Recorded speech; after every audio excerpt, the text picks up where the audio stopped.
আমি দাদাকে আজকে ৩ বছর ধরে চিনি। দাদার কাছে এসছি, আগে আসা হয়নি কিন্তু ফোনে কথা হয়েছিল আমার স্বামীর প্রবলেমের জন্য।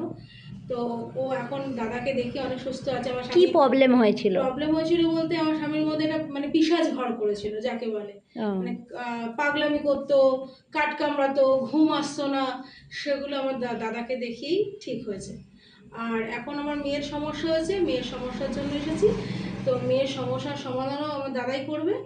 তো সেক্ষেত্রেও আমার মেয়ের জ্বর এসেছিল, জ্বরেতে দাদাকে বলাতে জল পড়া দেওয়া বা ঝাড়িয়ে দেওয়া, সেখান থেকেও আমার মেয়ে ভালো হয়েছে। আর এখন তো গ্রহ প্রবলেম, হ্যাঁ, আর ডাক্তার কি পড়াশোনার বলেছিল প্রবলেম। মেয়ের জ্বরের জন্য? ডাক্তার তো অনেক রিপোর্ট করতে বলেছিল, কোনো রিপোর্টেই কিছু আসেনি। সব রিপোর্টই ভালোই ছিল, কিন্তু ওর জ্বর ছাড়ছিল না। ও, তো সেই দাদার, জায়গা থেকে এখন হ্যাঁ সুস্থ, এখন তাই তো? একদম সুস্থ। ঠিক আছে, থ্যাংক ইউ।